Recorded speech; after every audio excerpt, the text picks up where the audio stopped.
In the following slides, Craig is an incredibly accomplished scholar. He has been at both the U.S. Naval Academy and the Naval War College. He is the author of 17 books and has won a raft of awards, and just recently also won the incredibly prestigious Pritzker Award from the Pritzker Military History Museum. This is a Lifetime Achievement Award acknowledging his body of work. This is kind of the equivalent of winning the military history Oscar. It's incredible. So that's wonderful. I want to talk, though, about a different aspect of Craig. Yes.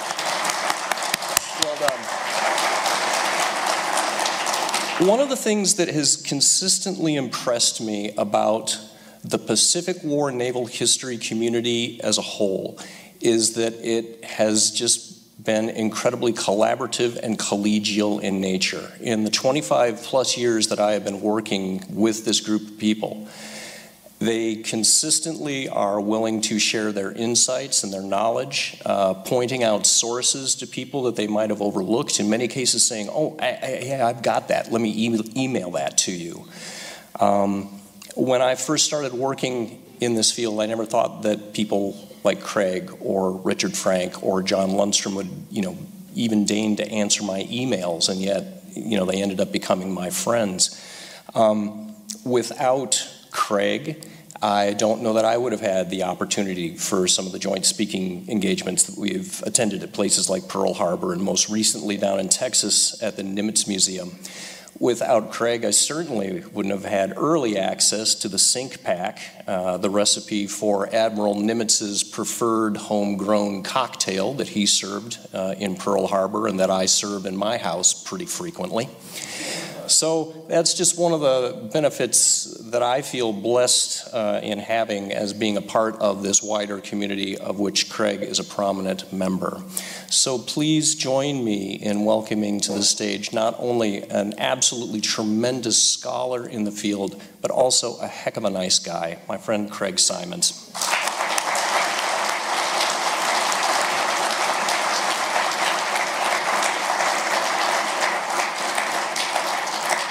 Wow, what an introduction. How can I live up to that? That's really nice, John. Thank you. I also want to thank this organization, and particularly Don Patton, who's been so good to me, and who is responsible for so much wonderful stuff that happens around here. I picked up a copy of the Tablette on my way in, which most of you probably did as well, and it's so thorough that I don't need to give my speech now. So just read this and you're good to go. I also want to thank Steve and Mark for driving me around, picking me up at the airport, and showing me the sights of Minneapolis. It's been a great day. It's been a great day, and I hope it continues to be. We'll see. Some of you know, and as was mentioned, that my most recent work is on Admiral Chester Nimitz. And when I first got a call to talk here, I thought that might be the subject, but, and I'm happy to answer any questions about Admiral Nimitz that any of you might have, but Don asked me to talk more broadly about the naval war, about a big book that I wrote, the World War II at Sea, nearly 800 pages. It has to be a big book. It was a big war, as we all know. A war that involved more than 70 nations. For Americans, that war began on December 7th, 1941, Pearl Harbor Day. For the British, the French, the Germans, and especially for the Polish, it began 2 years before that, on September 1st, 1939. And for the Japanese, and especially the Chinese, it began 2 years before that, on July 7th, 1937. So in considering the global aspect of this conflict, it's important to acknowledge, I believe, all of those participants, including those who fought in theaters that many Americans don't pay a lot of attention to, such as the Indian Ocean, the Barents Sea, and at least until 1942, the Mediterranean. For American audiences, the most famous book about this topic is this one. Samuel Eliot Morison, you may have heard of him, The Two Ocean War. Morrison was a Harvard professor in 1941 when the Japanese attacked Pearl Harbor, and he asked President Franklin Roosevelt for a Navy commission. Apparently you could do that in those days. Mr. President, I'm from Harvard, and I would like a commission. He wanted to go to sea and chronicle the war as an insider. Roosevelt made him a lieutenant commander, and Morrison went to sea.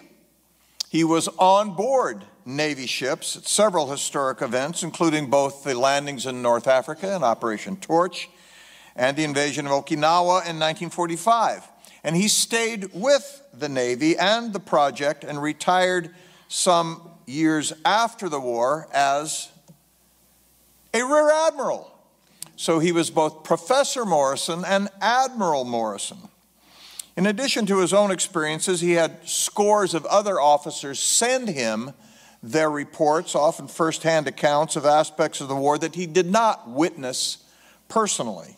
The result was a 15-volume history of the naval war, much of which he wrote himself and all of which he supervised as general editor. Now, apparently there were some readers who were slightly intimidated by sitting down at night to read a 15-volume work. No one here, of course, falls into that category. So he later wrote a 1-volume version, which is still in print.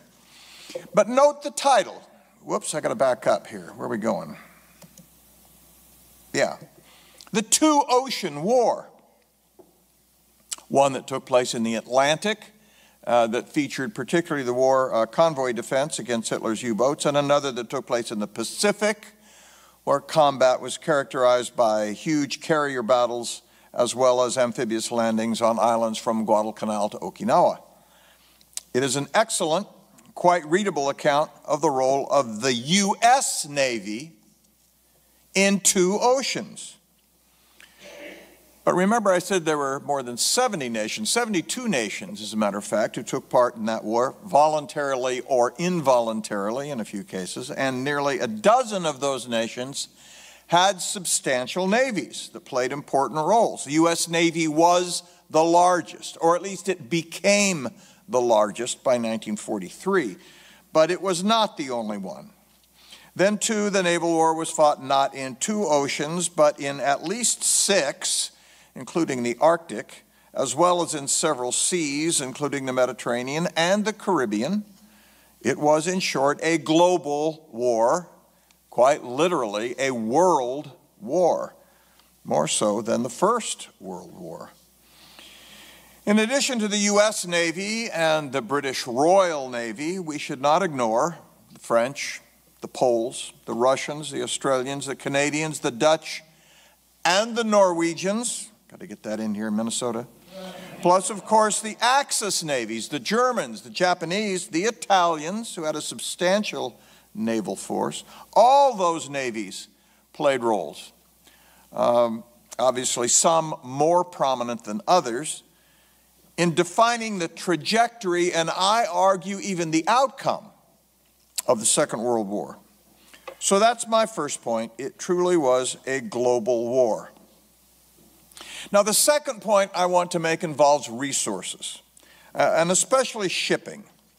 When national leaders sought to construct a global strategy for this war, they not only had to take the entire globe into consideration, they had to make hard decisions about where and how to allocate the scarce resources, because committing resources to one theater, one of these orange circles, necessarily meant not committing it to another. There is something called, you ready for this slide, the butterfly effect, where supposedly a butterfly flapping its wings in Indonesia can create a typhoon in someplace else. Now, I'm skeptical of the literal truth of that story, but it's a useful metaphor to keep in mind, and that is that they were all interconnected. The global character of the naval war was especially evident in 1942, the first full year of American involvement in the Second World War, when the demands for Allied resources were ubiquitous. What was the movie that won the award? everywhere all the time, whatever it was the other night. That pretty much describes the war.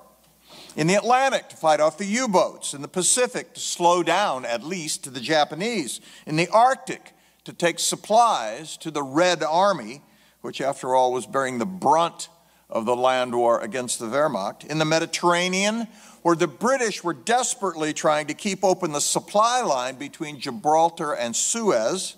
Even in the Indian Ocean, where a Japanese carrier force, the same one that had struck at Pearl Harbor, attacked both Ceylon and British bases on the mainland of India. All those flapping butterfly wings meant that the strategic decision makers could not pursue a single line of approach. They had to parcel out their scarce assets here and there, hoping the world did not collapse on them entirely. So the second thing to remember in thinking generally about the war at sea is that it was not one of armies and navies fighting. It was a war of production. It was a war of allocation. It was a war of distribution. In short, it was a war decided, as so many wars are, by logistics. Early on, the Allies did try to address these various conflicts one at a time. The American chief of operations was Harold Stark, universally known as Betty. We can address the reasons why he was known as Betty in the Q&A if you're interested in such a thing.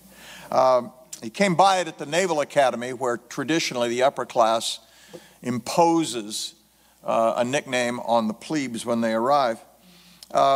In those days, it was virtually common. Less so now. I don't know what your nickname was down at the academy. No, you're shaking his head at me, so I won't pursue that. But note, here's a letter from the chairman of the Army Chief of Staff, General George Marshall, to the Chief of Naval Operations, Harold Stark, and note the salutation, if you can read it. Dear Betty.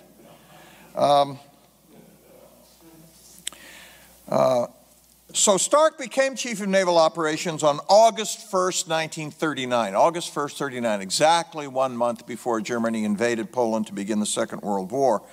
His principal contribution to Allied strategy was a memo that he wrote in 1940 after France had capitulated and the British were driven from the beaches at Dunkirk. At that point, it looked very much like the Germans were going to win the war in Europe. You'd have gotten very good odds that Britain was not going to survive. And given that, Stark laid out 4 options in this new environment for the United States to consider.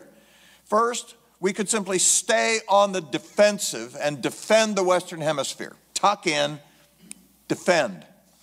Second, the United States could focus all its efforts on a possible war with Japan. That, after all, had been the primary consideration of naval planners since at least 1911 for the Pacific Ocean. Third, we could try to fight in both oceans at the same time, which seemed problematical. Or fourth, we could reverse 20 years of strategic planning and reorient our entire strategy toward the defeat of Germany. That fourth option, Plan D, Plan Dog in Navy lingo, was the option he recommended and the one that was accepted by Franklin Roosevelt. The shorthand for this policy is, as everyone here I'm sure knows, is simply Germany first. Roosevelt believed that Germany, Nazi Germany, was far more dangerous to world stability, not only because of its perverse ideology and obvious aggressive intent, but also because of its economy. Germany's gross domestic product in 1940 was larger than those of Britain and France combined, and 6 times that of Japan. In Roosevelt's mind, it was essential to defeat Germany first, and in particular, to keep Britain from going down to defeat. After all, if Britain fell, there would be no staging platform for any future invasion of Nazi-occupied Europe, should it come to that. That was the justification for the whole Lend-Lease program. We need to keep Britain in this war to have a launching platform also to save Britain, by the way. Most historians and nearly all textbooks, whether they're going to delete World War II from high school curriculum, it's just incomprehensible to me. But those textbooks tend to treat the Germany First principle as if it were a literal truth. There might be a chapter on the war in Europe, and then a second chapter on the war in the Pacific as if they happened sequentially. But of course, that is not the way it was fought. When American and British admirals met, as they did regularly, to discuss Allied strategy, they all paid lip service to the idea of defeating Germany first, but the pressures were immediate. They were everywhere. They were simultaneous and ubiquitous. Remember the butterfly. The Anglo-Americans in 1942 were like the boy in front of a dam leaking in 12 places at once and trying to plug the holes.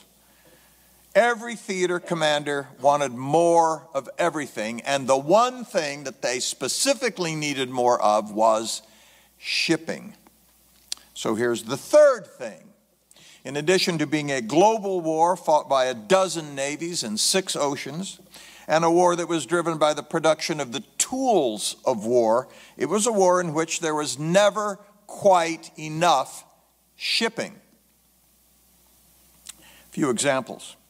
In August 1942, you were talking earlier at the pre-meeting, a single reinforced U.S. Marine Division splashed ashore on Guadalcanal Island.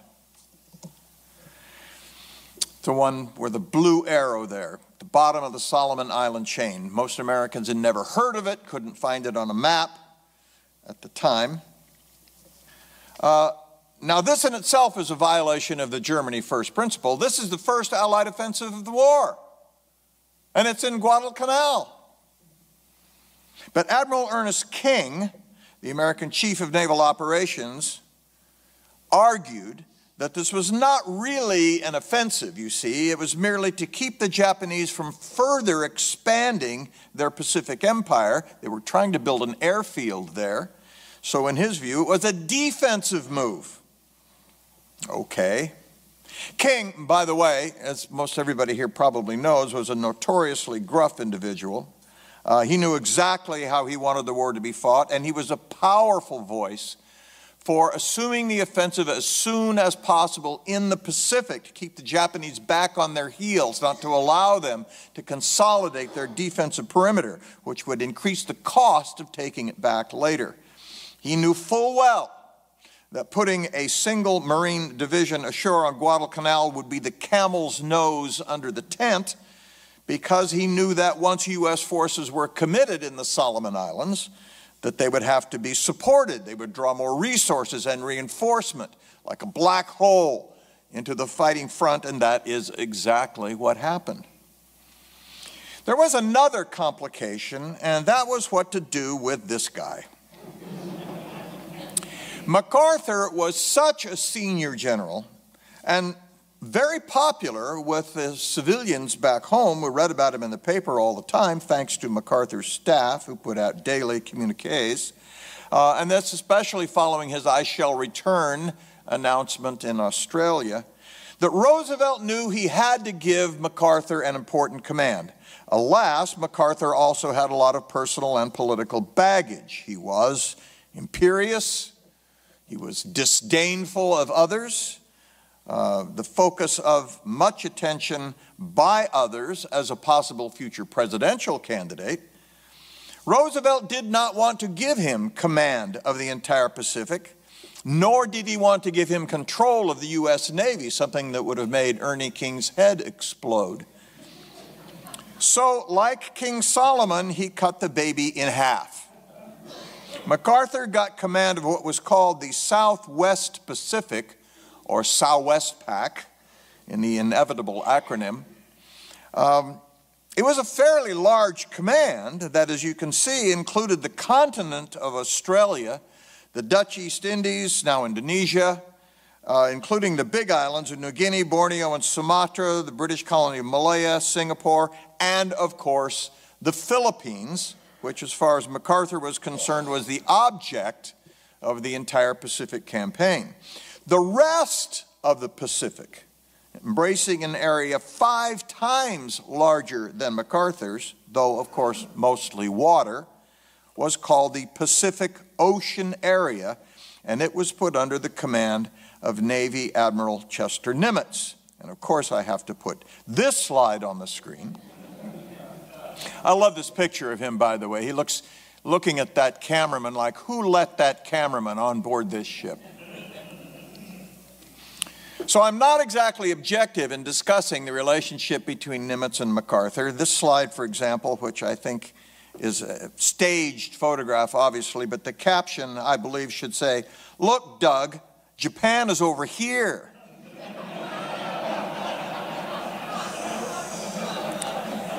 In effect, the United States, with British compliance, decided to make the Pacific two separate command theaters, and that meant divided command. MacArthur did not believe in a divided command, both on philosophical grounds and, quite frankly, because he thought he should command all of it. He complained about this regularly, constantly, directly to his own boss in the Joint Chiefs, George Marshall, and to the President himself. Secretly, MacArthur believed that Roosevelt had trimmed down the size of his command on purpose, limiting it so that MacArthur couldn't win the war, come back as a hero, and challenge him in the 1944 presidential campaign. A scenario that MacArthur seems at least to have thought about. But the decision stood, and so when the U.S. Marines splashed ashore on Guadalcanal in August of 1942 to begin a campaign in the tropical jungle that would last for most of 6 months, the United States was now in effect fighting not only a two-ocean war, as Morrison called it, but by dividing its forces between MacArthur and Nimitz in the Pacific and invading North Africa as well, it was actually engaged now in a 4-front war. Remember, I said earlier that shipping was a key to trying to maintain these simultaneous offensives. This was especially evident during the campaign for Guadalcanal. Though the official name of the campaign was Operation Watchtower, resources were so scarce in 1942 that the popular name ascribed to it was Operation Shoestring.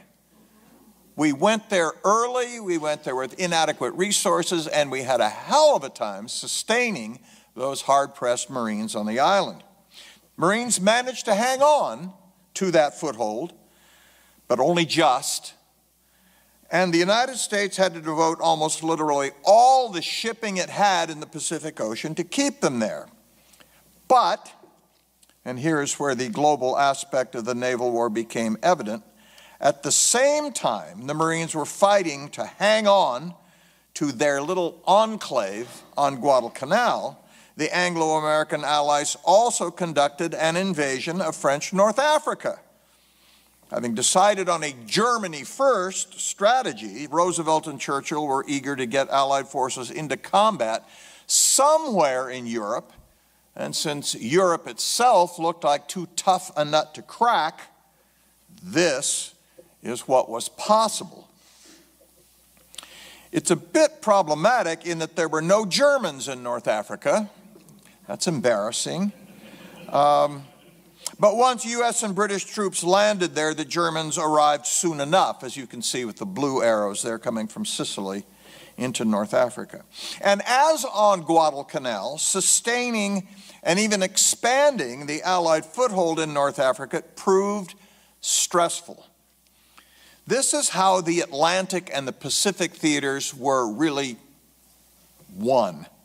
There was a worldwide shortage of shipping and multiple competing demands for it. Ships were needed for the North Atlantic convoys to Britain that kept British citizens fed and supplied. Ships were needed for convoys to Russia, who rounded the North Cape to keep the Red Army bearing the brunt of the war against Germany. And more ships were required for the two campaigns in the Pacific. Everybody wanted more shipping.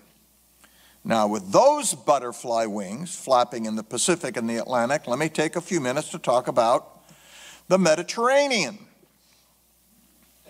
Almost exactly in the middle of the Mediterranean Sea is the tiny island of Malta. It's actually two islands, the main island of Malta and the even tinier island of Gozo. Tiny as they were also crucial to British interests in the Mediterranean. Malta sat almost exactly at the nexus of the line between Gibraltar and Suez for the Allies and between Italy and North Africa for the Axis. Its airfield provided cover for British convoys and was a threat to Axis convoys because its ancient harbor at Valletta sat quite literally on the flank of Axis sea lanes. So, naturally, the Germans and Italians wanted to eliminate this thorn in their side. They considered seizing it by a paratroop invasion. But a similar operation in Crete had not turned out well for the Germans, and the Luftwaffe said it could do the job unaided. I've heard this from air forces my whole life. So throughout the spring and summer of 1942, German aircraft pounded Malta. Here's a statistic. More bombs were dropped on the tiny island of Malta in the single month of April 1942 than were dropped on London in the whole of the Blitz. And they had an impact. By July 1942, the island was in extremis. The food ration was down to 6 ounces of food per person per week. The Spitfires were nearly out of fuel. If they could not fly, the island would be defenseless. The island's governor informed London that unless a convoy got through in the next week, the island must fall. So the British scraped together what transport shipping they had, cobbled together a convoy in Glasgow, Scotland.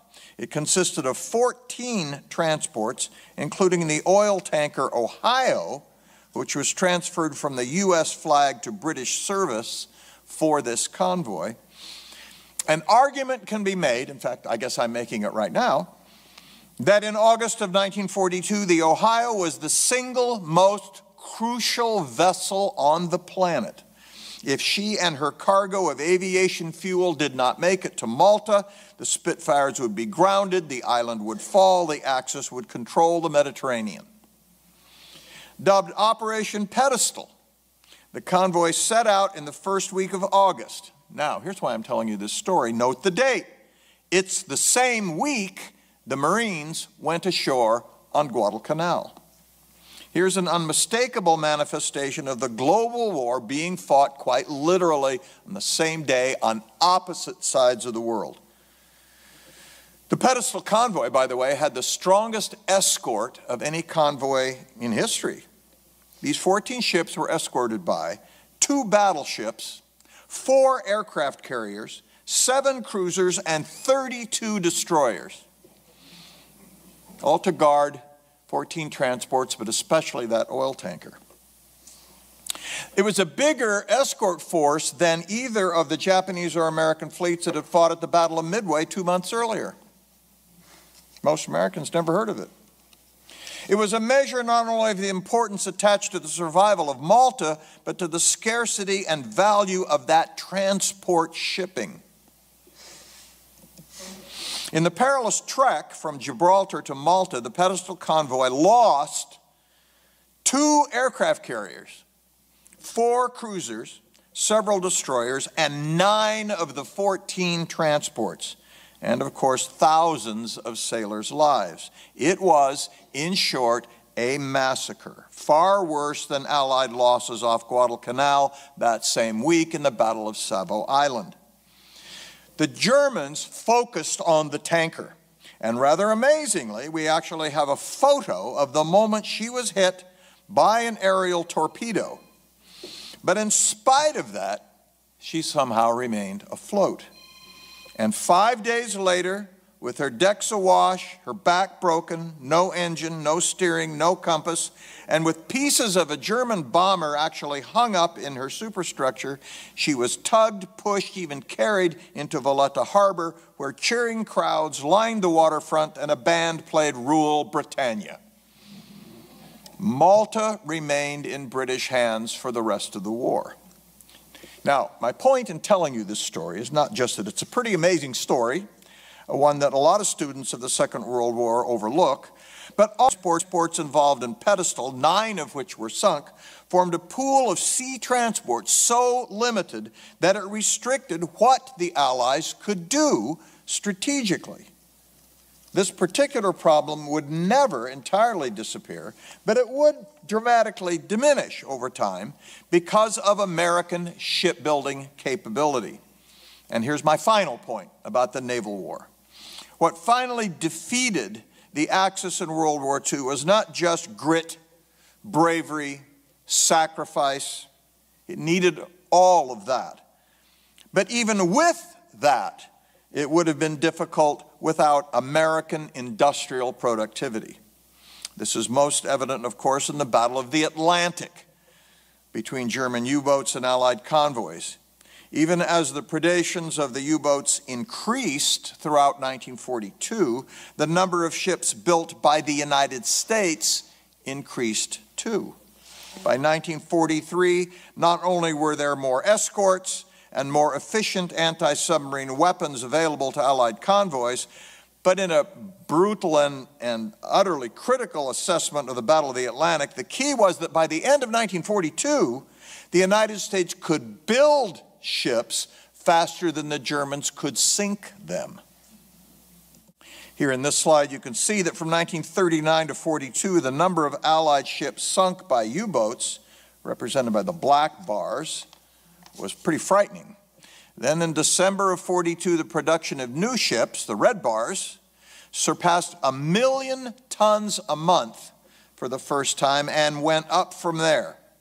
The number of sinkings also dropped off due to the increased escorts, new and better equipment.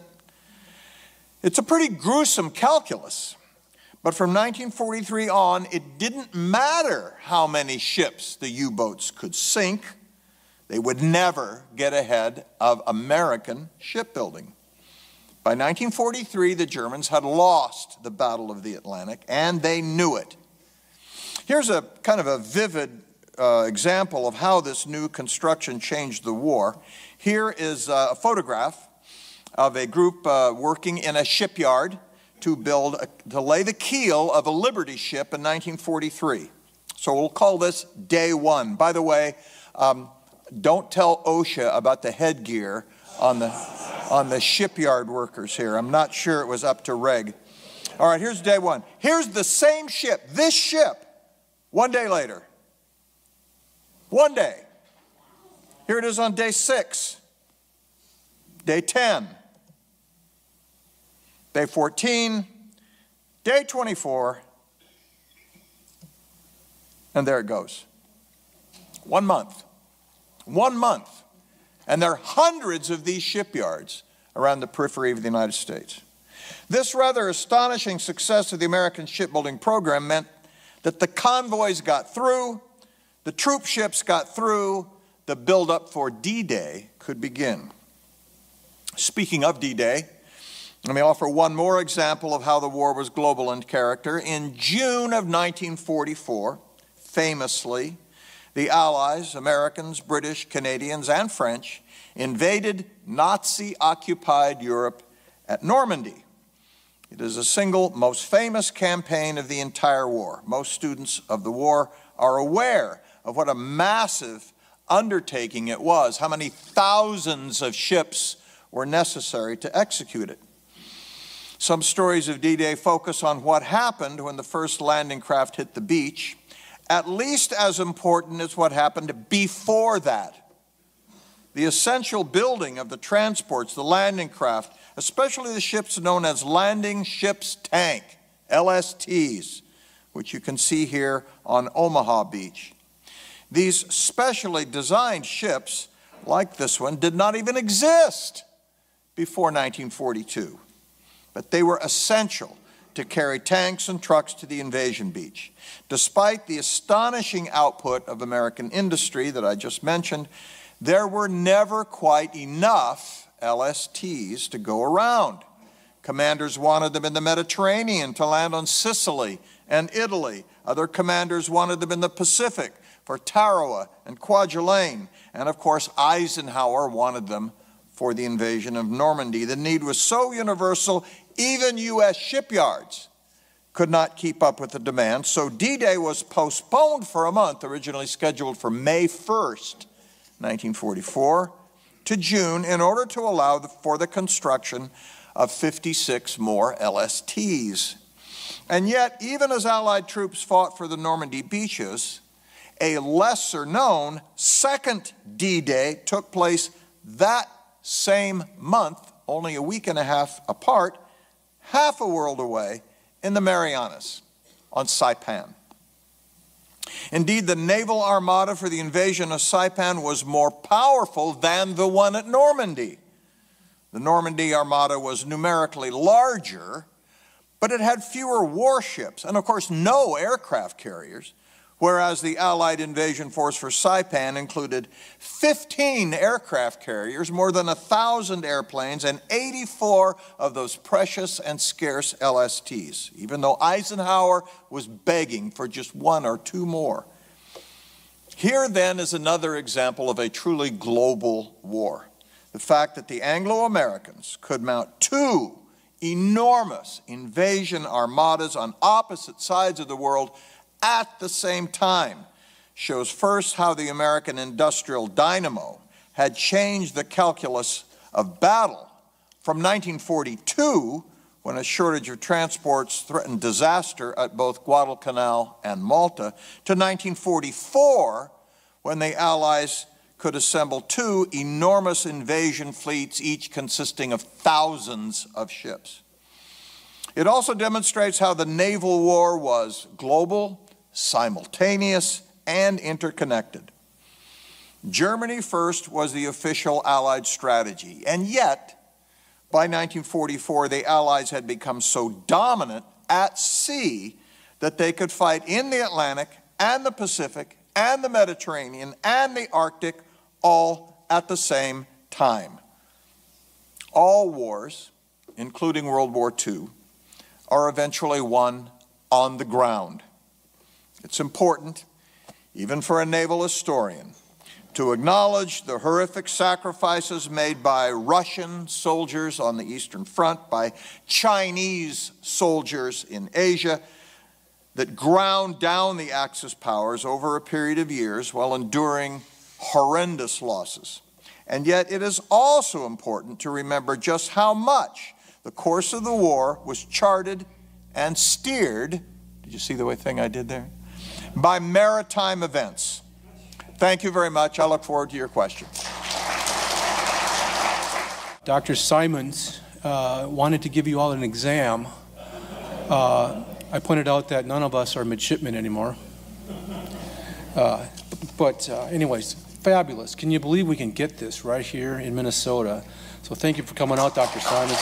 You know, we are having trouble getting Navy veterans, and so in lieu of having one of those esteemed defenders of liberty, Andrew's going to talk about a Navy veteran from Minnesota we can all be proud of. His name is Captain Richard Fleming. My son Andrew, why don't you come up, Andrew? He is a 2019 graduate of St. John's University and a very deep historical researcher and presenter here at the Dr. Harold C. Deutsch World War II History Roundtable. And Andrew, it's your floor. I've been asked to speak tonight on the veteran connection that ties into Dr. Craig Simons' presentation regarding his excellent book, World War II at Sea. In the absence of a World War II veteran in the flesh tonight, the roundtablers and myself decided to shed light on a local hero, United States Marine Corps Captain Richard E. Fleming, who won the Congressional Medal of Honor posthumously for his actions at the Battle of Midway. Fleming Field in South St. Paul is named after him, which many of you may have made that connection already.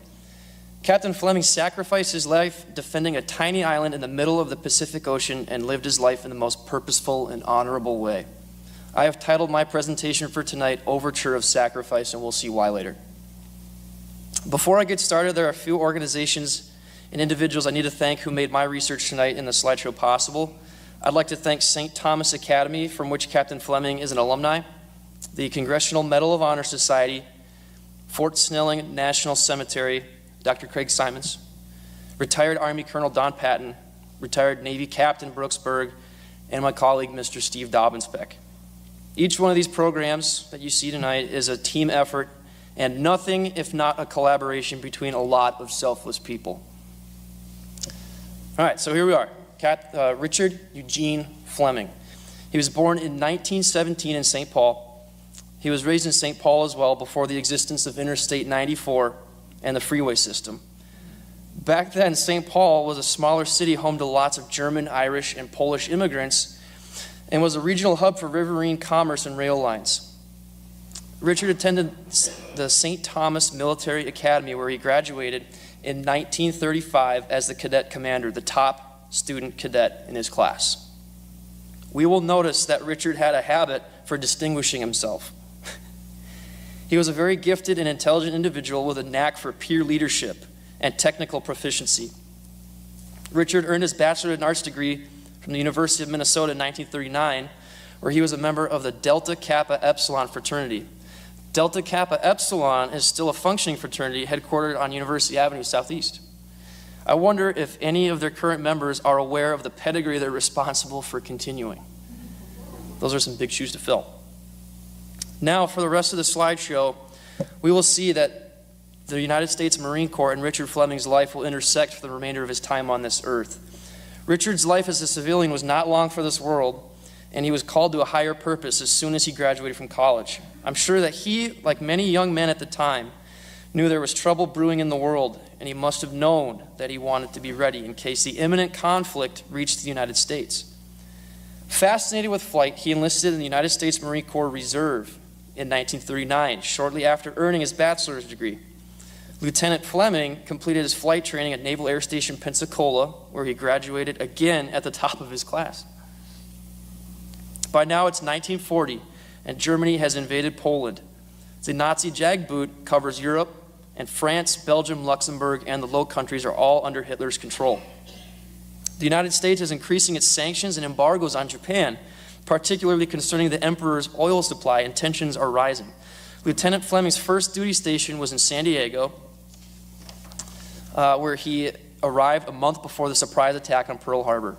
He was ultimately destined for Midway Atoll, however, and he arrived there with his unit 10 days after the surprise attack that left the United States Pacific Surface Fleet in shambles. Fleming was a flight officer in Marine Scout Bombing Squadron 241. Over the next 6 months, Fleming acquires the lay of the land, or should I say sea, around Midway, flying patrols, analyzing the weather patterns, making landings at day and night on the airstrips on the isolated atoll. He was promoted to first lieutenant in April 1942 and then to captain a short month later in May, no doubt due to his leadership prowess and aircraft navigation skills. Captain Fleming was known by this time for his expert handling of his aircraft and his ability to lead doctrinally and technically sound attacks. A little known fact of these Marine Scout bomber squadrons is at this point in the war they did not fly all the ubiquitous SPD Dauntless, which is without a doubt one of the, if not the, most easily recognizable planes associated with the victory in the Pacific. No, you have to remember this is United States Marine Corps, which throughout history always does more with less, and often operates the rest of the War Department's leftover and obsolete weapons and materiel.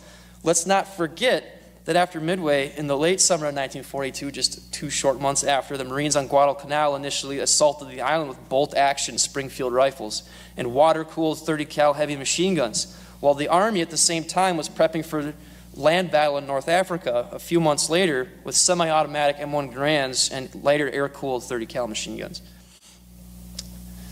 Captain Fleming's craft was the Vought SB-2U Vindicator. As the Japanese fleet, known as the Kido Butai, approached in May 1942, his aircraft had already been obsolete for a couple years. This was a modest Depression-era airframe that was rolled off the production line as low-wing monoplane strike aircraft were newly replacing biplanes, such as the Curtiss BFC-2. The total number of Vindicators produced, 260, is indicative that this was a pre-war design through and through.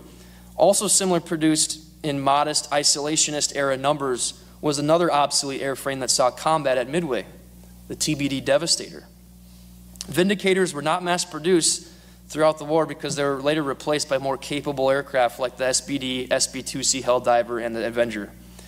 Its far underpowered engine produced well below 1,000 horsepower, and its combat cruise speed only gave it 120 to 130 mile an hour advantage over the ships it was chasing. While performing a dive bomb or a glide bombing attack, it could carry one bomb under the center line that was released from a carriage that gave it clearance from its two-bladed propeller. And that's significant because by the end of the war, everything has 4 blades. The Vindicator was also lightly armed with one 50 cal machine gun in the starboard wing and one flex-mounted 50 cal in the rear gunner's seat. Behind me, you can see a photo of a destroyed Vindicator that was a casualty of the attack on Pearl Harbor. And below that photo, you'll see a rare photograph of one of Fleming's squadron mates taking off from Midway Island. Vindicator pilots and crew begrudgingly called their planes wind indicators, which should say enough about their slow speed and seeming ability to be blown around by a headwind. Now, let's talk about Midway Atoll. Why was the most fearsome Japanese carrier strike force ever assembled headed for this isolated, seemingly small base? Midway Atoll consists of 2 islands, Sand and Eastern Island, and a lagoon. The small size of the base on Midway is disproportionate to the role it would play in changing the course of history. As part of Roosevelt's Pacific Ocean defense initiatives in the late 1930s, the base and naval air station were completed and operational in 1940. It was home to a surprisingly large number of aircraft by the time of the battle: 31 PBY Catalina long-range oceanic patrol aircraft, 17 B-17 Flying Fortress heavy bombers, and 4 B-26 Marauder medium bombers, in addition to dozens of fighter aircraft and strike aircraft like those piloted by Captain Fleming's VMSB 241. That's the name of his unit. If you were to replace these aircraft with Japanese aircraft, you can quickly understand that what a detriment to the Pacific Ocean security the loss of Midway Atoll would be. Not to mention, Midway is the second to last island system in the greater Hawaiian island chain. So the political connection of Midway to the United States is much like that of Iwo Jima to the Empire of Japan. This was and still is American soil. Assuming the Japanese took Midway Atoll and were somehow able to effectively supply their own naval air station there, the U.S. Navy would be in an extremely threatened position very close to its own home turf. Besides the base itself, the Imperial Japanese Navy was looking to challenge the U.S. carrier fleet to a once-and-for-all showdown on the high seas, winner take all. They were confident that they could use the invasion of Midway as a medium for this head-to-head carrier clash to inflict a decisive defeat on the U.S. Navy and push Washington further towards suing for peace. A little-known fact about Midway is that it was actually simultaneously attacked by 2 Japanese destroyers on December 7th, 1941, as the attack on Pearl Harbor was underway. This was part of the larger coordinated strike on U.S. naval installations all over the Pacific, like Guam, Wake Island, and the Philippines. The destroyers were repulsed, and this stands as the first American victory of the war. Today, Midway's active 8,000-foot runway serves as an extended twin-engine operations, or ETOPS runway, for passing twin-engine passenger aircraft. Behind me, you will see the bases at Midway Atoll as Captain Fleming would have seen them in November 1941 looking east. It may not appear to be much, but these 2 little islands in this lagoon changed the course of history. In 7 months from the time this photo was taken, this would be the scene of a battle after which the Japanese would never return to the offensive in practice.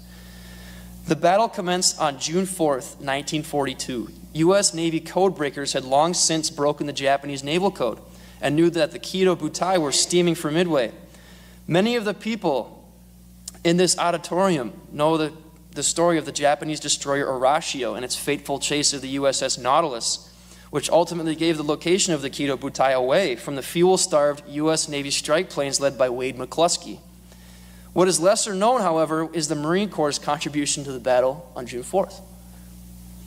Planes from VMSB 241 took off from Midway amid the chaos to look for Japanese carriers as well, and successfully found them.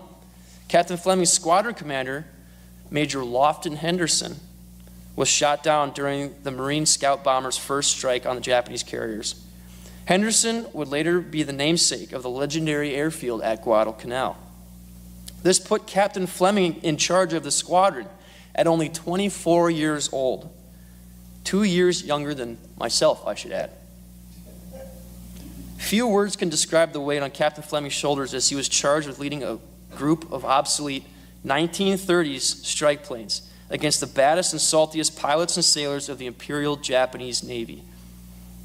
Also not a small task was being responsible for shooting the combat air patrol off of Fleming's back, a job that fell on Rear Gunner Private First Class George A. Toms.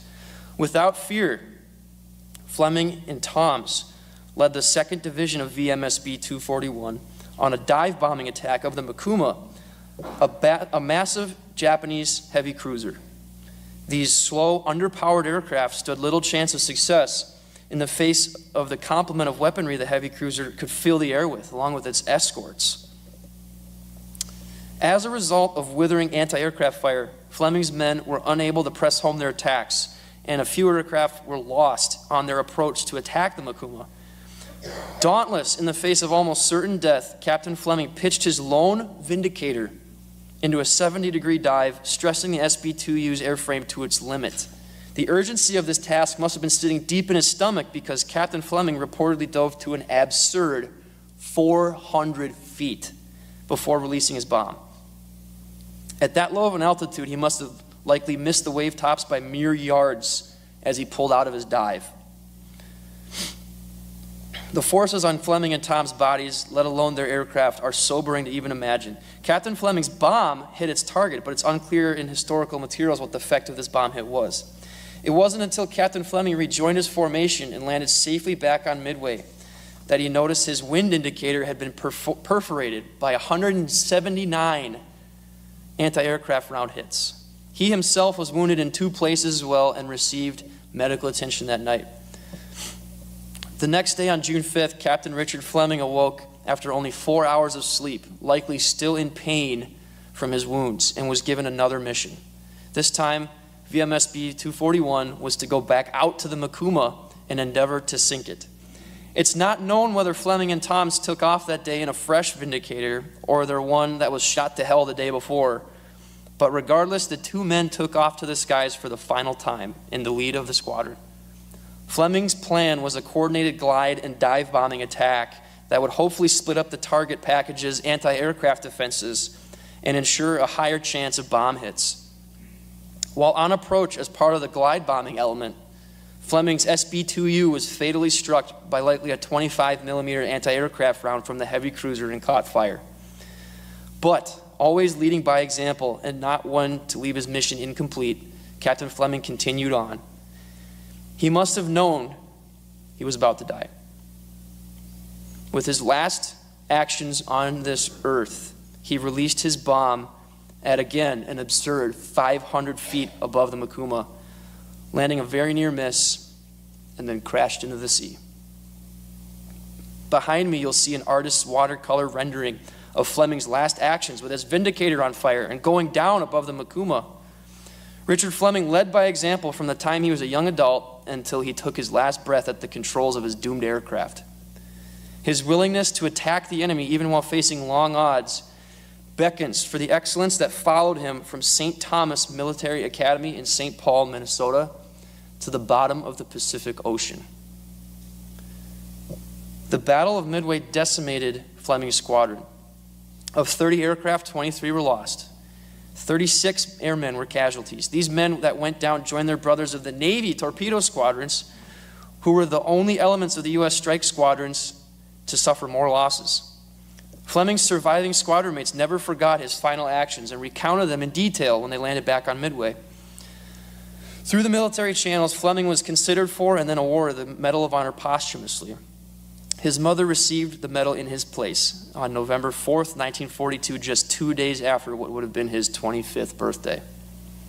Fleming's backseater, Private First Class George A. Toms, was awarded the Distinguished Flying Cross posthumously as well. As one of the greatest battles in U.S. military history, the Battle of Midway was no exception in its volume of sacrifice and proportionate number of medals and awards, many of which sadly were handed out posthumously. As for the Mikuma, the heavy cruiser was finished off by U.S. Navy strike planes on June 6, 1942, resulting in a catastrophic loss of life aboard. Captain Fleming's Medal of Honor was mired by controversy in the decades to come. As historical accounts of the Battle of Midway surfaced in later years, notional and verbal histories unchecked became the accepted truth, even when they contradicted the official accounts. Even Fleming's medal citation itself had a slight error in it. The Makuma was labeled as a battleship, not a heavy cruiser. I don't blame the War Department, however. If I was staring into the belly of that beast from a slow-moving biplane upgrade, I'm sure I would have thought any huge ship I was up against was a battleship as well. The famous Japanese pilot Mitsuo Fuchida told the story differently as well. In his official statement, he describes Captain Fleming's action as bombing the Makuma the second time, hitting it, and then crashing his Vindicator into the ship itself. And I want to go off script here. Dr. Simons mentioned this might have been because he went so low. He must have thought this Marine Corps pilot was nuts and went straight into the ship. The citation in Fleming's Medal of Honor clearly and correctly states that he missed the ship and hit the ocean, and Fuchida was actually hundreds of miles away when it happened, as he was a pilot and part of the Kido Butai. It's not clear why Fuchida's account of the battle was accepted as gospel after the war, but next I'll show you a photograph of the Makuma before it sank. This photo has become wildly famous since the war and provides excellent insight into the moments before she went under. As you can see, the number 4 turret at the stern of the ship appears to have aircraft wreckage on it. It's because of this photo, in coincidence with Mitsuo Fuchida's account of the battle, that the collision rumor was allowed to propagate through popular history in the decades after the war. However, what you can see on the turret is not actually aircraft wreckage from Captain Fleming's plane. It's actually debris left behind from a catastrophic explosion suffered by the cruiser's Type 93 torpedo mounts. These chunks of ship deposited on the turret were blown into the air and landed there after the explosion, not left behind by a Marine pilot with a death wish. And I want to point out, can everyone see my laser pointer? These objects coming out of the ship are torpedoes that were blown out of their tubes. Richard Fleming's legacy. It is because of Americans like him that we won the war. He didn't do it alone, but he is an excellent and local example. Ordinary, talented, intelligent, smart men and women who answered the call to defend freedom and liberate oppressed territories far from their homes.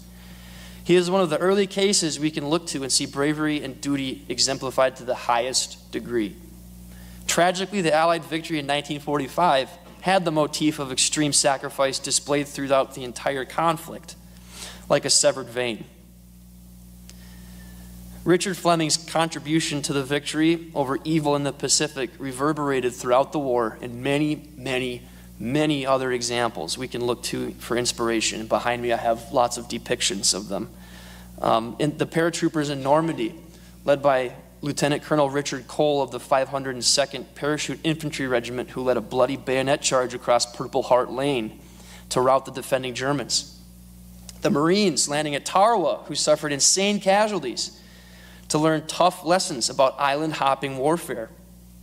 The men of the 8th Air Force, who in total lost more men in the skies over Europe than all of the Marine Corps during World War II in their campaign to crush the Nazi war effort and the Luftwaffe before invading.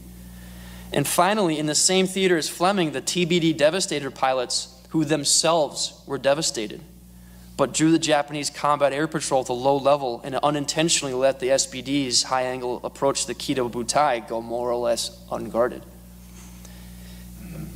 Captain Fleming had a destroyer named after him, the USS Fleming DE-32, during the war, which served with distinction in the Pacific. Today, his legacy lives on near the place he grew up at Fleming Field in South St. Paul. Fleming's love of aviation is preserved with his namesake, where engines are heard today. His gravesite in Fort Snelling National Cemetery can be seen by the public today as well. I want to reiterate that men like Richard E. Fleming are the reason we are free today. Men like this only truly die when they stop being talked about, and that is when history is in jeopardy of repeating itself. We cannot minimize the sacrifice undertaken by these men in the name of life, liberty, and the pursuit of all who threaten it. Many of the men lost in the Battle of Midway would be the youngest men in the room here. And yet, the freedom of the world was decided by the actions of men like them in the right moments. Much like the overture of a symphony, Captain Fleming's sacrifice set the tone for the rest of the war. After the Battle of Midway, the Japanese were on the defensive until the atomic bombs were dropped and the U.S. accepted Japan's unconditional surrender. Actions of men like Fleming at Midway made this outcome happen, and never again was the U.S. on its back foot in the Pacific. That is why I titled this presentation Overture of Sacrifice. Thank you.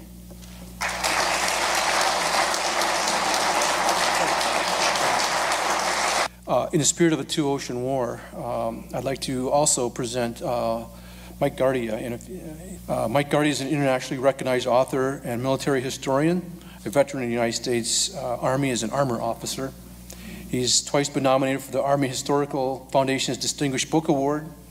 As a speaker, he hosts a lecture series, Hal Moore, Lessons in Leadership, which is available for presentation worldwide. Mike Gardia has given presentations at the U.S. Special Operations Command, the International Spy Museum, and his work has been reviewed in the Washington Times, the Military Review, and many other publications. Mike holds a BA and MA in American History from the University of Houston, and he will talk to us today about a hero from the Atlantic side of the two-ocean war. Mike Gardia. This is a very special gentleman that I would like to discuss with you all tonight. Probably someone who is an unsung hero, and also somebody whose legacy is actually all over the Twin Cities today. So the gentleman that I'd like to speak to you about, his name is Marty Romano. He was a crewman aboard PT-306, and I had the very special opportunity to interview Marty at length. He was one of several World War II veterans that I had the opportunity to interview as part of my book, The Combat Diaries, and I have to give a special thanks to Don Patton for arranging that interview. I remember it was about 2 years ago, as I was getting all my work ready for the Combat Diaries, I got a call from Don, and he said, Mike, there's a guy that I really want you to meet. His name is Marty Romano. And the first thing that flashed through my mind is, wow, with a name like that, you got to be a tough guy. Marty Romano. And he said, you know, he said, this guy Marty, he's originally from New Jersey. He's lived in the Twin Cities for the past several years, and he was a crewman aboard PT-306 in the Mediterranean theater of operations. And the second thing that went through my mind at that point was, wow, I had forgotten that PT boats were a critical part of the Mediterranean theater of operations, because I think when many of us hear the word PT boat, I think our go-to is probably a lot of us think about JFK. We tend to think about PT-109, and we tend to think about a lot of the PT boat operations that were critical to the Pacific theater of war, but not a lot of press and not a lot of attention gets paid to a lot of the PT boat operations that happened not only in the Mediterranean, but were also a very critical part of the D-Day operation. So if you take a look at this picture right here, center mass, you will see the crew of PT-306 in the Mediterranean theater of operations. And if you look specifically, Marty Romano, he is one of the gentlemen who is kneeling in the front row. He is the second man from the right. And I will never forget one of the first times that I met Marty Romano, one of the very first meetings that I had with him. It was actually in the dead of winter, and I had the opportunity to go to his home at the time in Bloomington. And even though it was the dead of winter, and here was a gentleman who no joke, was 97 years old, and he was out in his front yard, and he was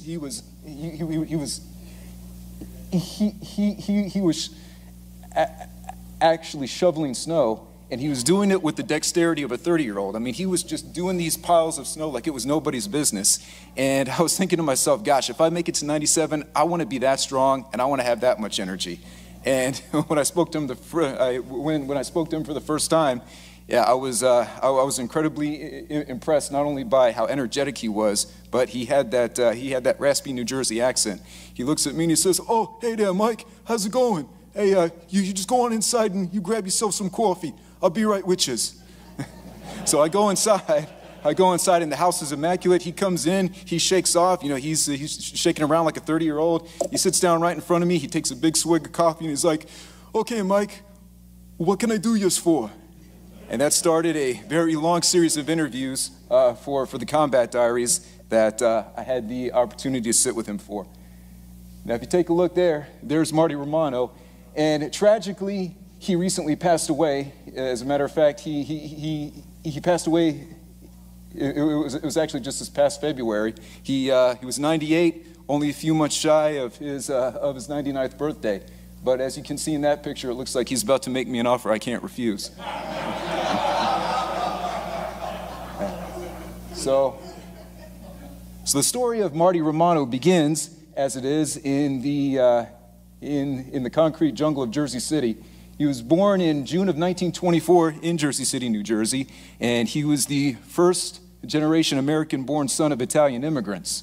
Now, he enjoys a childhood which is pretty typical of the children who were growing up in Jersey City at the time.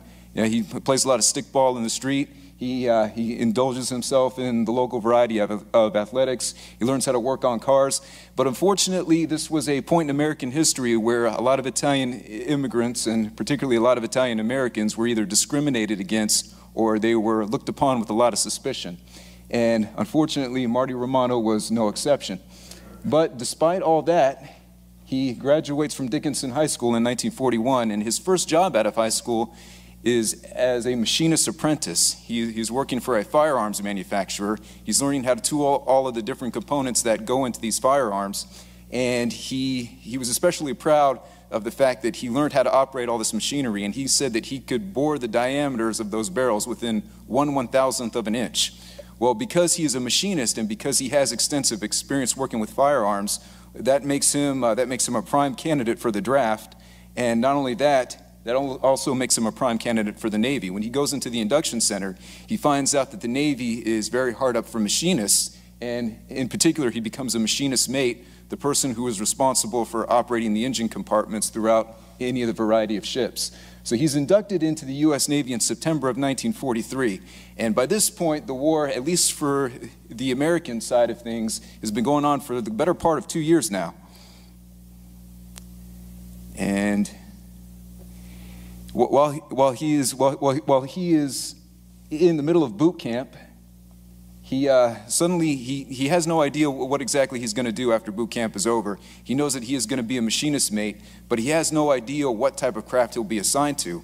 But then by happenstance, when he's at the Naval Training Center, which is in Rhode Island at this point, he looks across the bay. He sees a few miles out on the horizon, he sees these small boats, and at first he doesn't really know what to make of them. He says, you know, that's a small-looking craft out there. It doesn't look like anything I've seen before, and it's nothing that I've seen inside any of the training literature or any of the training films that we've had to this point. But what he finds out is that it's a PT boat, PT being an acronym for Patrol Torpedo, and the first thing that he says to himself when he sees this is, they're not big enough to be a destroyer, but they're a little bit too big to be a gunboat. I wonder what the heck those things are. I don't know what they're called. They don't look familiar, but by God, I'm impressed. And I want to find out as much of them as I can. That's when he learns that it's called a PT boat. And not only that, he's also impressed by what exactly their mission is. Here's a small boat that is actually made mostly of plywood. And not only that, it has to rely on speed, and it also has to rely on stealth. Because its mission, it operates mostly at night, and it's going to sneak up on these bigger enemy ships and fire off a few torpedoes and then get the heck out of Dodge before anybody knows what's happening. So they're too big to be gunboats, but he says, yeah, I'm impressed. So as a machinist mate, what I'm going to do is I'm going to be responsible for everything that happens or doesn't happen as far as the engine compartment is concerned inside these PT boats. And he finds out through a matter of course that the engine suite inside the PT boat is actually a big Packard engine, and it's coincidental because as a youngster he used to work on detailing and taking apart the engines of the Packard cars, which were considered the premier luxury vehicles in America at that point. So he is inducted as a PT crewman. He is assigned to a PT squadron. He goes to the Mediterranean Theater of Operations, and by the time he gets there, it's the early spring of 1944. And he says, by this time, here's what the war looked like. He said, the North Africa campaign was done, and we had already conquered Sicily. We already had a toehold of operations on Sardinia, and the Salerno campaign was really in its mopping up phase at this point. But he says, my journey from getting from the point of embarkation to my PT squadron was an adventure in itself. because I landed at Casablanca, and I'll tell you from firsthand experience, he told me, he said that Casablanca was nothing like what happened in the Humphrey Bogart movie. He said that there was no Lauren Bacall. He said that there was no soiree at Rick's. He said it was just hot and it was stinky. He says that's the only thing I remember about it. And the first thing that they did, as if my reception at that place wasn't bad enough, what they did was they put me on a train, right? They put me in, they actually put me inside of this big boxcar that was officially designed for horses. And they packed as many as upwards of 60 to 70 men inside there. And it was hot, it was cramped, we had absolutely no air conditioning, it was very poorly ventilated, and there were no bathrooms either. So he said what we had to do was we actually had to choose whether or not we were going to sweat inside or whether or not we were going to sweat up on top of the boxcars because it was very hot. And I eventually decided that I was going to be sweating up on top of the boxcar, and I probably would have stayed up there, except there was one thing that I didn't count on. There was a swarm of locusts. He said right around the time we got through Algiers, there must have been thousands of these locusts that just came up out of nowhere. And I said, okay, well, do I really want to endure an Old Testament plague, or am I going to endure all of this human refuse that's down in the bottom? And I said, well, I think I'll take my chances down below. So finally he gets to Tunis, and that's when he is assigned to Motor Torpedo Squadron 15, otherwise known as RON 15. And he is assigned to PT 306. Now, I'm going to warn you guys ahead of time that it is naval convention that they give their ships nicknames, and back in 1944, there was no pretense of political correctness back then. And the nickname that they gave their ship is probably going to offend some, but yeah, just go ahead and take a look at the name. They called their ship the Fascinating Bitch. And if I can point out with this laser pointer, can everyone see that? That is Marty Romano, who is there at the helm of the ship. So that's PT 306, and that begins his nearly year-long tour in the Mediterranean. And here are some of the highlights from those operations. He said it was very interesting being a PT crewman in the Mediterranean at that time, because most of the naval threats that we had at that point in the Mediterranean were all gone, but there were still a lot of very interesting mission sets that we had at the time. He said the first thing that we had to do when we were stationed up at Sardinia was we had a lot of search and destroy missions along the western coast of Italy. He said that really was our primary mission. We had to do these reconnaissance patrols, and if we saw something that belonged to the enemy, we had to open fire on it. And he said something that I'll never forget. He said, I have to admit that an eerie feeling came over me when I saw the Italian coast for the first time. This was the land of my forefathers. He said, this was the land that I had heard about from my mom and dad for years, but I had never had the opportunity to see it. I had always wanted to visit it at a tourist at some point in my life, but here I was, the very first time I was seeing this at all was as a sailor at war, and I was technically at war against the people of my ancestral homeland. He said that was something that he as an Italian American wrestled with, and as did a lot of other Italian Americans who were serving in the military at that time. And he said that one of the things that really stood out to him is that throughout all these nighttime patrols that we did, he said we were off the coast about, probably a good 15 to 20 miles off the coast. He said I could look and I could actually see the fighting even though it was at night. I could tell that it was fighting because I could see the muzzle flashes from the American tanks on one side, and I could see the responding muzzle flashes from the German tanks on the other side. He said I could see these muzzle flashes all throughout the night, but the thing that encouraged me was that throughout every nighttime patrol that we did, I would notice that these muzzle flashes would always be moving farther up the peninsula, and that was an indication to me at that point that we were winning the war because we were gaining ground against the Germans, pushing them up against the Italian peninsula, and that's how I knew that we were gaining ground. He said another thing that we did, in fact most of what we did when we weren't running a lot of these nighttime patrols, we were a taxi service for the OSS, because all of these Allied spies, what they would do is they would come through the Allied headquarters in Sardinia and they would get their mission briefs, they would get their missions.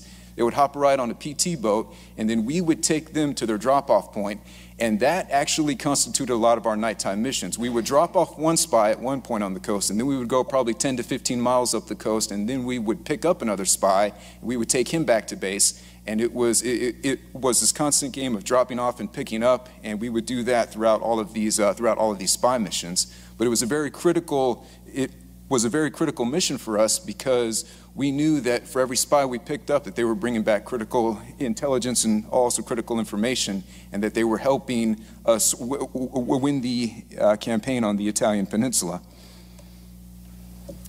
But it was fraught with peril. As a matter of fact, he recounted quite a few instances where he had some near brush with fratricide. Now, it was problematic being a PT boat crewman in the Mediterranean, because the Germans and the Italians both had PT boats of their own, and as luck would have it, the PT silhouettes very much resembled an American PT boat. The Germans called them E-boats, and the Italians called them Moss boats. Now, if you look at it from a distance with an untrained eye, or even worse, with a fatigued eye, it could very easily resemble an enemy watercraft. And that was the situation that Marty found himself on at least one occasion, where he had an Allied pilot mistake PT-306 for an enemy PT boat, open fire, and even though he was very lucky that nobody aboard his craft got hurt, he said that was a very scary experience for us. He said, even still to this day, I don't know how that pilot could have mistaken us for an enemy boat, because we had the American flag waving, and we had all of our signals to identify us as a friendly craft. But he said, even in the heat of war, even if you think you're safe, there is always that lingering threat of fratricide. Now, some more mission highlights that he told me about was supporting Operation Dragoon. Now, Operation Dragoon was the invasion of southern France, and it's another one of those things in American history that I don't think gets as much attention, and it also doesn't get as much press coverage as the invasion of northern France. Everybody seems to know about D-Day, but the invasion of southern France really doesn't get that much attention. But part of the support missions that he did in support of Operation Dragoon consisted of ferrying the British commandos to the beaches near Cannes along the French Riviera. And there was one mission in particular that he told me about, where he was ferrying these British commandos. He said that we had to offload them at certain sites, and we essentially had to pray that they would find their targets. Well, this particular team of British commandos that they had dropped off unfortunately did not make their mission, because one of the commandos accidentally tripped a tripwire, and the entire team was captured by the Nazis. He said that these were always the things that you had to wrestle with, because you know you're doing an important mission. You know that you are delivering a set of commandos who are very highly trained, they're very highly specialized, and you really hope that the mission is going to go in their favor, but you always have to accept those odds that something's going to happen, and your mission in getting them to the beach is probably going to be for naught, at least at that particular moment. Another thing that he told me about, and one thing that I had absolutely never come across in any of my historical studies, was that he would have to fight off these kamikaze-style attacks from the other Italian PT boats. He said one of the things that he never really counted on was that a lot of the desperate Italian crews would resort to these kamikaze-style attacks, where they would load up their PT boats with dynamite and they would try to ram the American PT boats. He said that this was a very scary thing that happened a lot more frequently than he had anticipated, but he recalled one mission where his own PT craft, PT-306, had to open fire on an incoming Italian boat that was laden with dynamite, and that the offending craft exploded only mere feet from his own. It was a very near brush with death. Now, towards the end of 1944, as the Battle of Bulge is going on, he actually redeploys from the Atlantic. He comes home for some R&R leave, and again, that is in December. He rotates out of the Mediterranean, but even though he's on R&R leave, it's pretty much an accepted fact at this point that if you redeploy from the Atlantic and you go home on R&R leave, you're going to be redeployed to the corresponding theater of war. So after he goes on R&R leave, he deploys to the Pacific, but this is where things really start to slow down for him, because he is assigned to Borneo, and he is dead sure that he is going to be assigned as another machinist mate to another PT craft. But they said, well, you know, we have a lot of influx of sailors coming in from the States, so what we need you to do is we need you to stay here inside of the replacement depot for a little while, and you need not to worry because we are going to find another ship for you. Well, they did find another ship, but it wasn't a PT boat. He was actually assigned to the USS Oyster Bay, which was not a PT boat, but a PT boat tender. Now, for those who are unfamiliar with the term, a PT boat tender is a logistical ship that follows a PT squadron, and they're responsible for facilitating the fuel and the maintenance parts. It's basically just like a floating repair station for any number of the PT squadrons. But he said, here's where things get a little even more ironic. I was a machinist mate, but I essentially had no machine to operate because all of the PT boat tenders, they had a completely different engine suite than what the PT boats themselves had. So here I was rated and trained to handle a PT boat engine, but the USS Oyster Bay had their own contingent of engineers who were all doing a bang-up job to keep the engine steady. There was really no mission for me to do. So I was an engineer without an engine. I had absolutely nothing to work on, and they didn't even put me as a registered person on the ship's company. I was just extra weight. I was just an extra person on the manifest. I wasn't even part of the ship's company. He said, well, okay, I guess I'll just sit around and find some way to make myself useful. Maybe I can volunteer in the galley. Maybe I can swab a deck here or there. Or maybe if one engineer gets sick, I can, you know, help move around some lug nuts. But turns out he didn't have to wait very long because only a few weeks after he got there, that was when both of the nuclear bombs were dropped on Hiroshima and Nagasaki. Suddenly the war's over, and he is discharged on January 12th of 1946. Now his legacy lives on here as a very prominent engineer here in the Twin Cities, because after he was discharged from the Navy, he went back to his native New Jersey. He picked up pretty much right where he left off with his girlfriend. They got married. He went to school on the GI Bill, and he got a degree as a civil engineer. So after receiving his Bachelor of Science in Civil Engineering, he says, you know what I really want to do with my life? I want to build bridges, I want to build tunnels, and I want to try to provide any points of infrastructure anywhere I can. Well, one of his first jobs, fresh out of college, is working for an engineering firm called Edwards & Kelsey. Now, Edwards & Kelsey had offices all across the U.S. He starts working in their New Jersey office, but then he gets a call from a team that has just set up an office here in Minneapolis and says, hey, we have a by-name request. There's a guy who's working for you. We know that he is a top-rated structural engineer. His name is Marty Romano, and we know a lot of the infrastructure points that he's done around New Jersey. We want to bring him out here because we're starting to build, we're starting to build up this interstate system. We're starting to build a lot of things here in the Twin Cities, and we think we can use a guy like him. So he takes his wife and his 2 young daughters, and he goes to Minnesota, a place he's never been before, doesn't know a thing about the culture, doesn't know a thing about the people. The winters are probably a lot more than he bargained for, but he gets here, and he very quickly adopts it as a second home.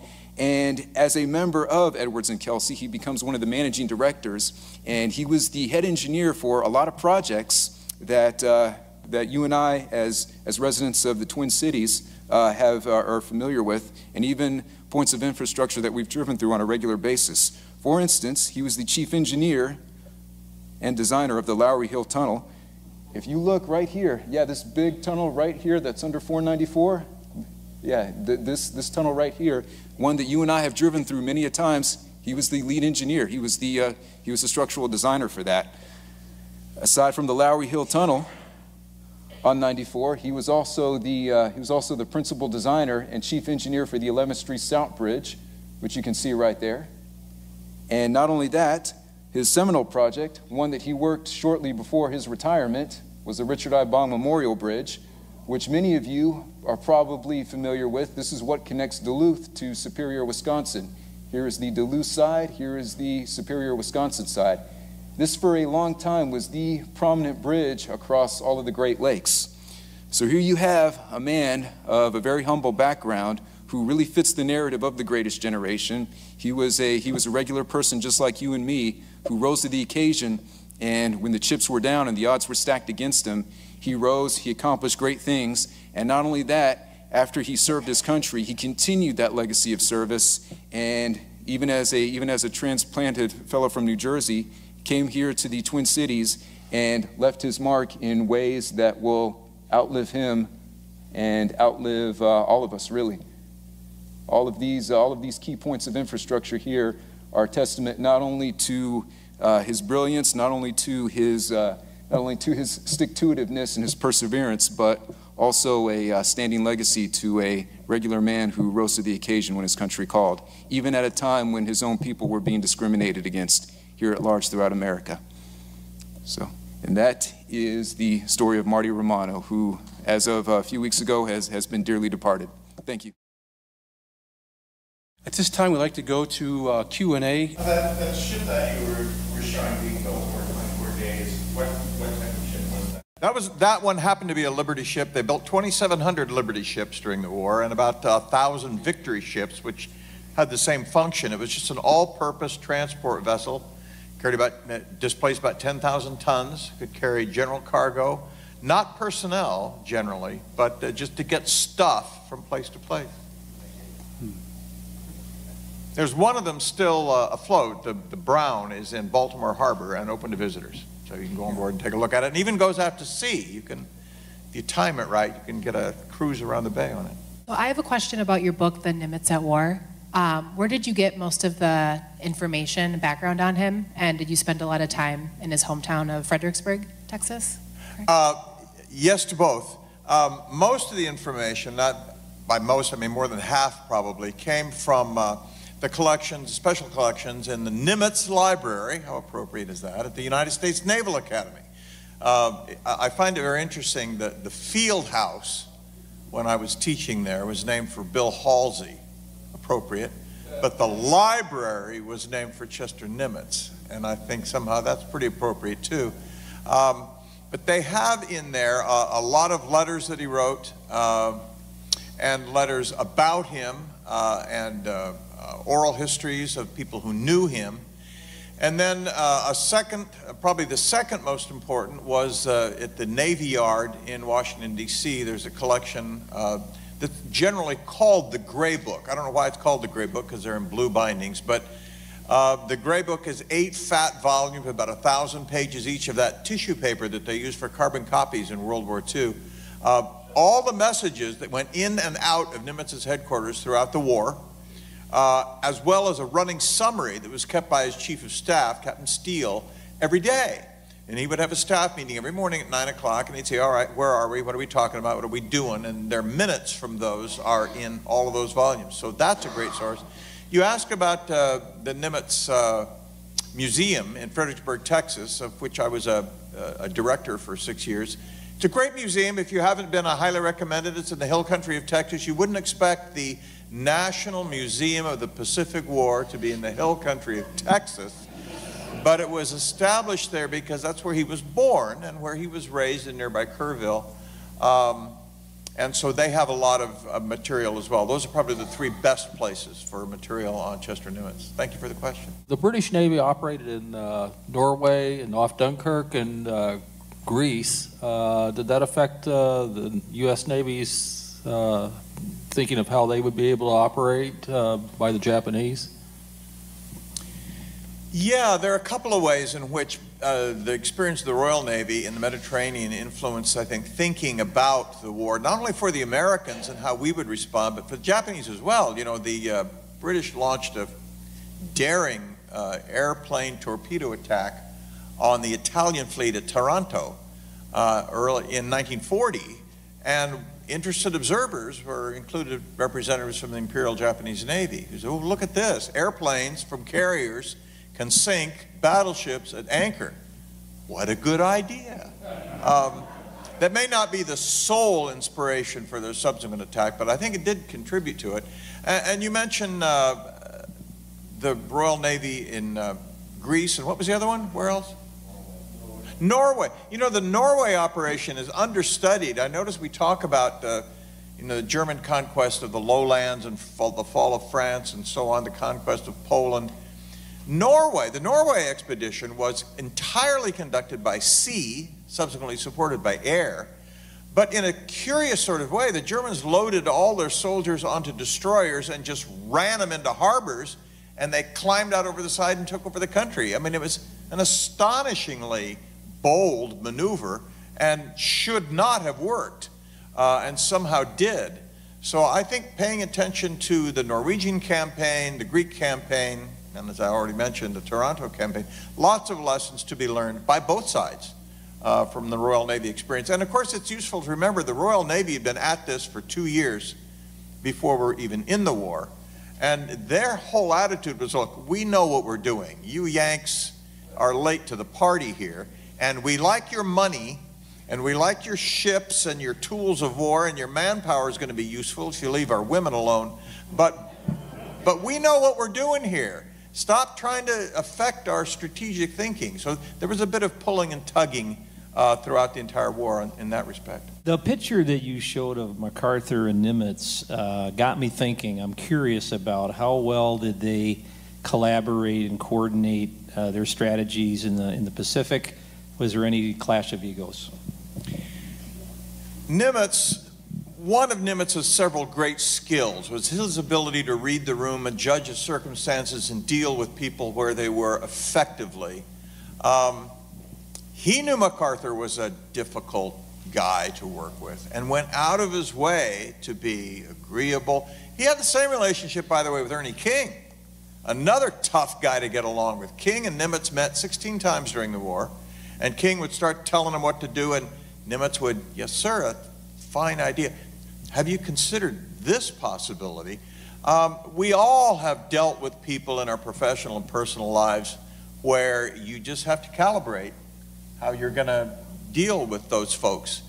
And MacArthur would simply not leave his headquarters for his part. He would be ordered, you know, why don't we meet in Guam? Why don't we meet in Hawaii? No, I'm busy. I don't have the time. I can't. The one time he did go to Hawaii in October of 1944, he was invited by the President of the United States to have a conference with Nimitz and FDR in Hawaii. And he said, I can't come, I'm too busy.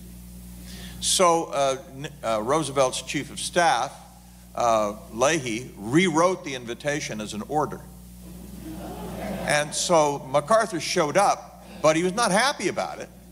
There's a famous photograph, I probably should have showed it here, of the three of them. Roosevelt sitting in the middle, MacArthur on one side, Nimitz on the other. Nimitz is in his summer whites. MacArthur's in a leather bomber jacket.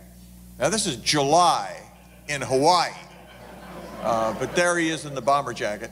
And I just think Nimitz is the guy who tried harder to make sure it didn't ever come to an open confrontation. MacArthur didn't have to try, he was MacArthur.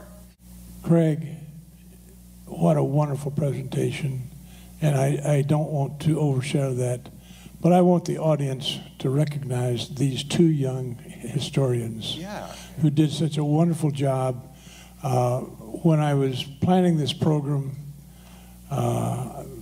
Mike mentioned that he interviewed him. We'd actually planned to have Marty as one of our speakers this evening, and I attended his funeral. I think Marty would have appreciated the interpretation of his diction as well. I'm sure he would. Yeah. Use guys. Well done. Thank you. Okay. Support for this program provided by viewers like you.